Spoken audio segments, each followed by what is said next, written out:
સહજાનંદ સ્વામી મહારાજની જે આ દુનિયામાં ભગવાન સિવાય આપણું કોઈ નથી. ભગવાન જ એક આપણા છે કે જ્યારે આપત્તિ આવે વિપત્તિ આવે ત્યારે આપણે ભગવાનનું સ્મરણ કરીએ ને તો એક ભગવાન જ આપણો હાથ ઝાલે. બાકી ભગવાન સિવાય દુનિયામાં કોઈ એવી વ્યક્તિ નથી કે જે આપણનો હાથ ઝાલે છે. દુનિયા તો એવી છે કે કદાચ આપણે એની સામે હાથ લાંબો કરીએ ને તો આપણને ઉગારવાના બદલે ડુબાડી દે એવી દુનિયા છે. એ ભગવાન સિવાય આ દુનિયામાં કોઈ આપણું નથી. એટલે તો એક કવિએ ભગવાનને પૂછ્યું કે હે ભગવાન, આકાશમાં આટલા બધા તારા છે તો કેટલા તારા હશે, મને કહો ને પ્રભુ. ત્યારે ભગવાને એમ કહ્યું કે તું પેલા મને ઈ કહે કે આ દુનિયાની અંદર તારા કેટલા છે. એમ આ દુનિયાની અંદર આપણું કોઈ છે નહીં. એક ભગવાન સિવાય કોઈ આપણું નથી. એટલે તો ભગવાનનું નામ ભક્તવત્સલ ભગવાન પડ્યું કે ભક્તને જ્યારે જ્યારે આપત્તિ આવે વિપત્તિ આવે ત્યારે ભગવાન દોડતા ભક્તની વારે આવી જાય. એવા ભગવાન દયાળુ ને કૃપાળુ છે કે ભગવાનનો ઉપકાર આપણા પર એટલો બધો છે કે એનું કોઈ વર્ણન ન કરી શકાય. એવા ભગવાન ઉપકારી છે.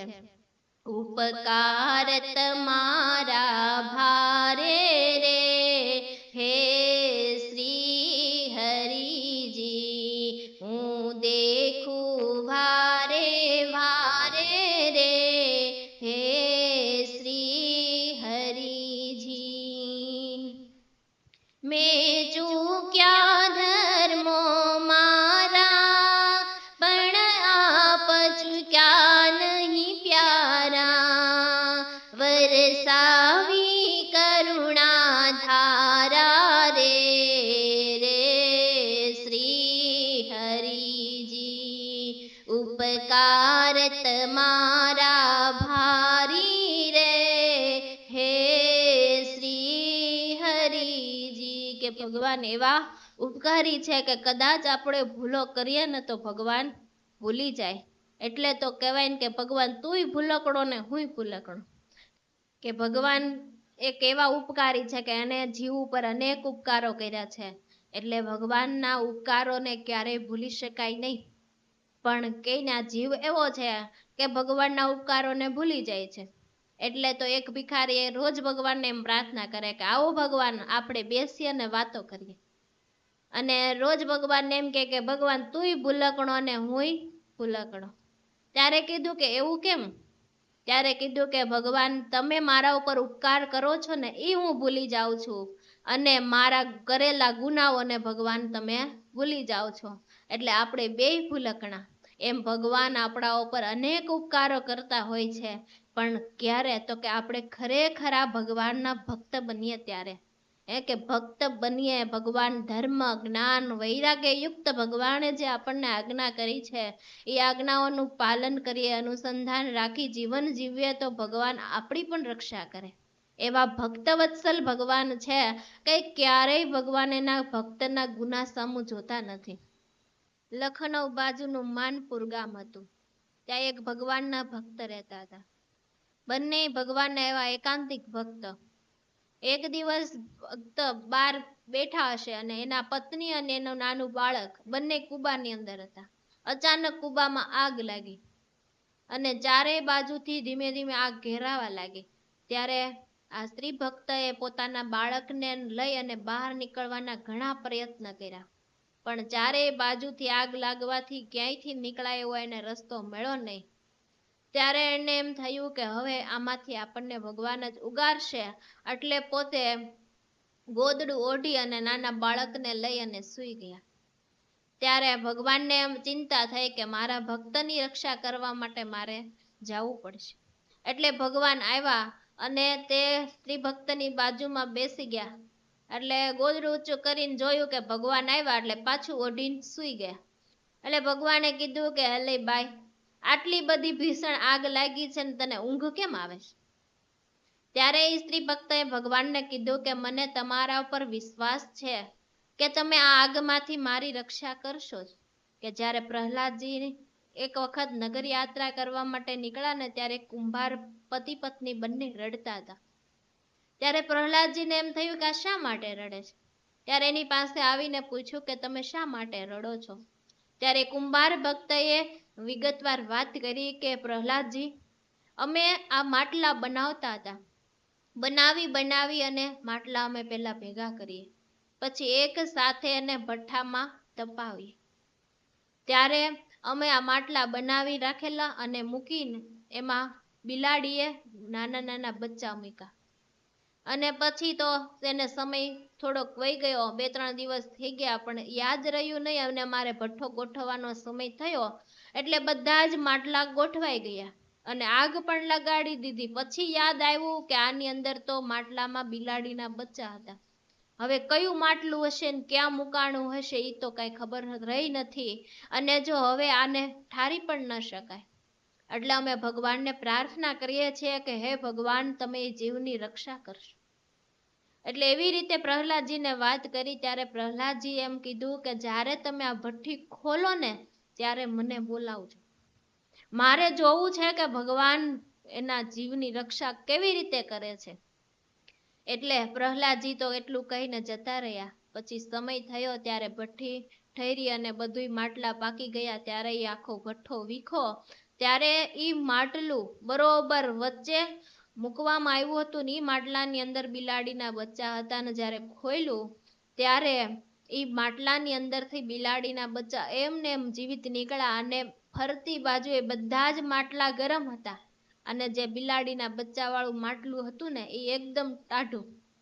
અને પ્રહલાદજી આ નજરો નજર જોયું ત્યારે પ્રહલાદજીને પણ અંતરની અંદર વિશ્વાસ આવી ગયો કે સર્વત્રમાં મારા નારાયણ છે અને નારાયણ સર્વ જીવની રક્ષા કરે છે.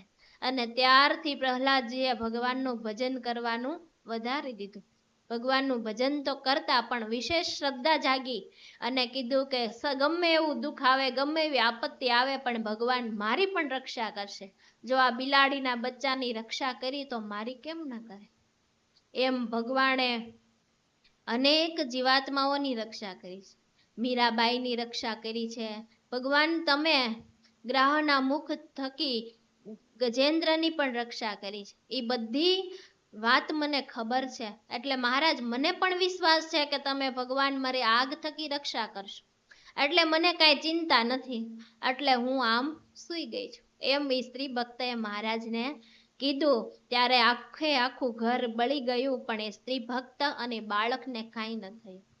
એટલે તો કહેવાય ને કે આમ જો ભગવાનમાં આપણને શ્રદ્ધા હોય ને તો ભગવાન આપણી પણ રક્ષા કરે. એટલે ભગવાન ભક્તવત્સલ ભગવાન છે કે ભગવાનના થઈએ ને ભગવાનનું ભજન કરીએ ને ભગવાનમાં નિષ્ઠા રાખીએ ને તો ભગવાન આપણી વારે અવશ્ય આવે. કે રાજકોટના માવજી મિસ્ત્રી ભગવાનના ભક્ત હતા. એને ભગવાનનું ભજનમાં એમને નિયમ એટલે નિયમમાં પોતે દ્રઢ હતા અને ભગવાનનું ભજન કરતા. પોતાનો મોટો ધંધો, અને કરાચીમાં પણ એનો મોટો ધંધો, એટલે અવારનવાર એને કરાચી જવાનું થાય અને વહાણમાં બેસી અને પોતે કરાચી જતા હતા. એક દિવસ એવી રીતે વહાણમાં બેસીને કરાચી જતા હતા ત્યારે એક સરસ મજાનો ટાપુ આવ્યો ને ત્યાં થોડીક વાર વહાણ રોક્યું. એટલે બધા તો નીચે ઉતરીને આમ તેમ આટા મારવા માંડ્યા, ચારે બાજુ જોવા માંડ્યા. પણ આ માવજી મિસ્ત્રીને એમ થયું કે અત્યારે સવારનો સમય છે, મારે પૂજાનો સમય થયો છે, લાવો હું ફટાફટ સ્નાન કરી અને પૂજા કરી લઉં એટલે મારું નિયમ પૂર્ણ થાય.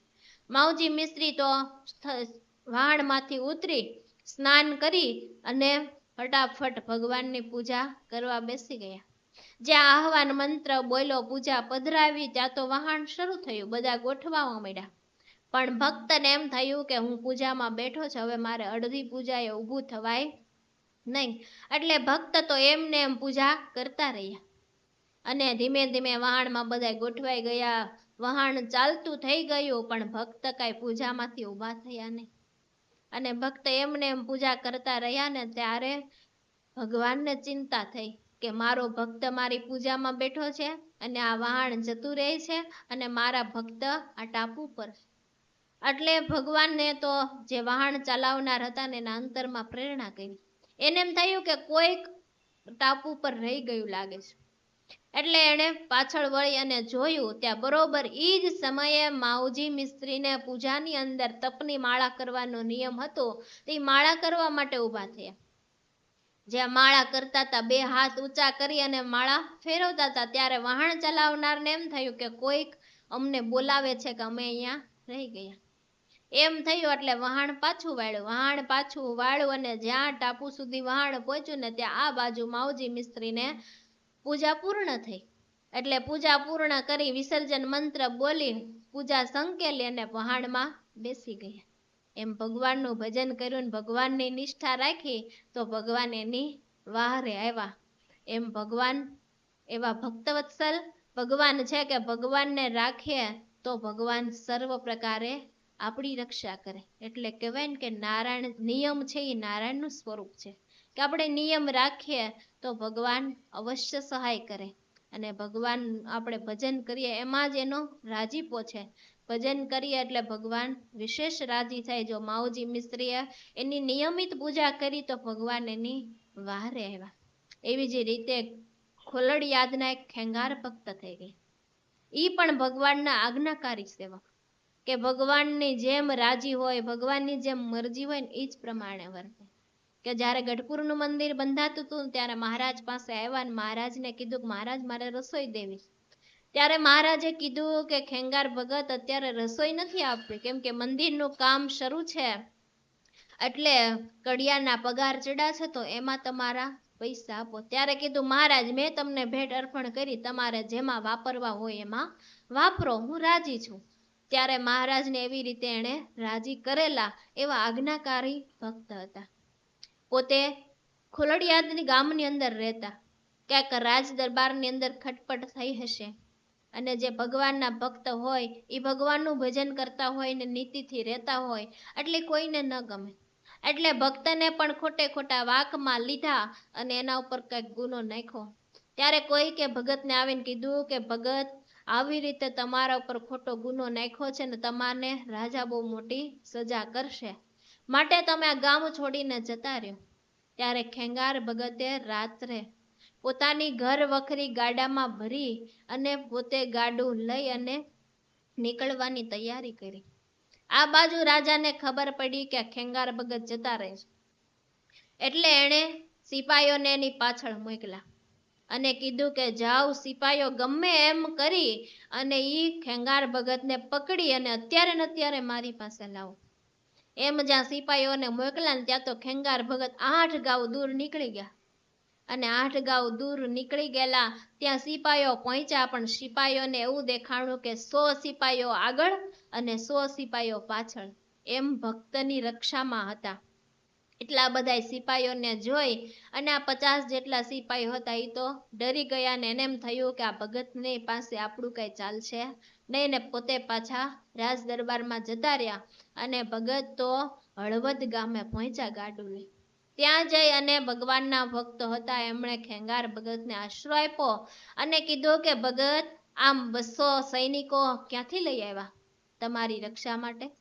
ત્યારે ખેંગાર ભગતે કીધું કે મને તો કઈ કોઈ દેખાતું નથી, તમને દેખાય છે તો મહારાજે મારી રક્ષા માટે મોકલા હશે, બાકી મને તો કાંઈ દેખાતું નથી.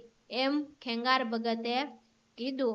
એમ જો ભક્તએ ભગવાનને રાજી કર્યા ને ભગવાનને રાખ્યા તો ભગવાન એની સમયે રક્ષા કરવા માટે આવ્યા. એવા જ એક 12 પટોળીના કાળુવાવડિયાના સંબંધી હતા ખીમા વાઘ.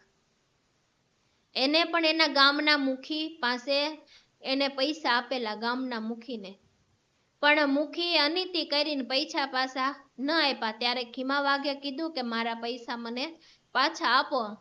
ત્યારે ખીમા વાઘને એણે ના પાડી. ત્યારે ખીમા વાઘે એમ કીધું કે તમે નહીં આપો તો હું રાજકોટની કોર્ટમાં કેસ કરીશ. ત્યારે એ મુખીને એમ થયું કે આ તો ભગવાનના ભક્ત છે, ભગવાનનું ભજન કરે છે ને નીતિથી રહે છે, એટલે કેસમાં એ જીતી જશે, એટલે મારે એને એના પૈસા પાછા આપવા પડશે. એ કરતા એમ કરું કે આ ભગતને આઈને પતાવી દઉં ને તો મારે પૈસા પણ આપવા પડે નહીં ને પછી ક્યારેય પાછા માગે પણ નહીં. એમ એને નક્કી કર્યું. ત્યાં રાજકોટની કોર્ટમાં એની મુદ્દત પડી.